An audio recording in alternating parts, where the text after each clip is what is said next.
Hey, good morning, everybody, and welcome to Coffee with Great Wealth Strategies. This is Eric Kenyon, also known as Regular Joe, and I've got my cup of Joe right here. I'm filling it up for you guys, hopeful that you will fill up somebody else's, then share this post or blog it or get it out there so that everybody else can kind of know what's going on, because the media really doesn't share these kinds of numbers and this kind of information with you. But today we're going to talk a little bit about the housing recovery, and I'm curious on whether it's stalled or ever got started in the first place. So to answer the question that makes up the title of this article that I just put together, one first has to assume that there was even a housing recovery in the classic sense at all in the first place.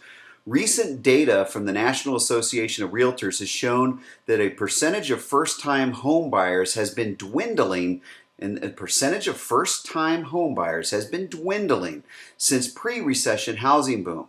Historically, the rates in this demographic, these are the first-time buyers, have shifted generally between 35% and 40%, a level which indicates satisfactory health in terms of demand for new construction. That's what it typically is, 35 to 40%. These rates have been declining since 2008, reaching 29% in June of 2013. So it averages between 35 and 40% for historical new buyers, and here we are in June of 2013. It's only 29%. The only other times in the past 5 years that number for first-time buyers fell even below that was the winter of 2011 and immediately following the stock market meltdown in 2008. So it's pretty low numbers of people buying. So you got to wonder why do we have this perceived housing boom going on? The real estate's taking off. Is it really? Are we getting the new buyers? So let's take a look at who really is buying these houses. So these results beg the question, where has demand really been coming from? Most analysts point to a mixture of domestic and foreign investors who are searching for high yield assets in a low interest rate climate. One of the best things you can do is get locked into a 30-year interest rate at these low rates right now. It's almost free money.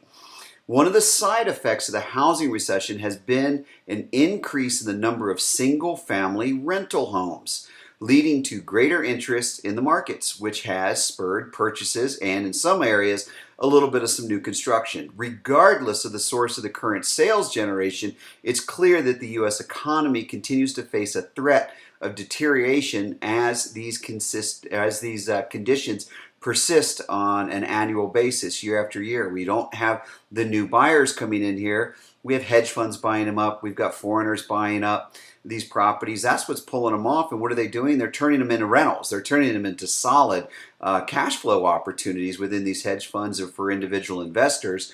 But individuals are not really purchasing the home.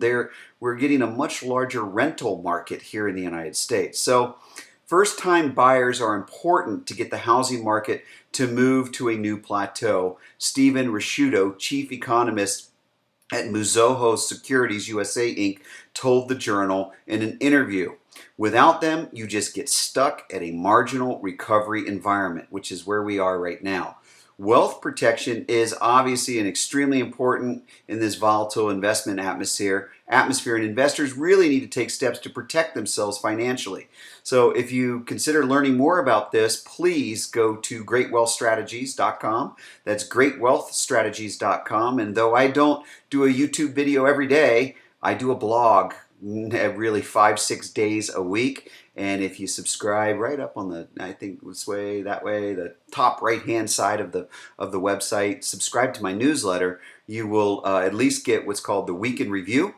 It's a free distribution of all of my blog posts and videos, Facebook, anything that's out there that I put out there. It's a really good resource. I consolidate it, put it all in there. Subscribe to that newsletter and you will get the Week in Review from Great Wealth Strategies, which is a great resource for you. So once again, thanks for joining. This is Eric Kenyon, known as Regular Joe, filling up your cup. Please get out there and fill up other cups by blogging this, sharing it, Twittering it, Facebooking it, like my pages, and definitely subscribe to this channel and encourage your friends to do so. Once again, thanks for your time. I do appreciate it, and have a great weekend. Bye-bye.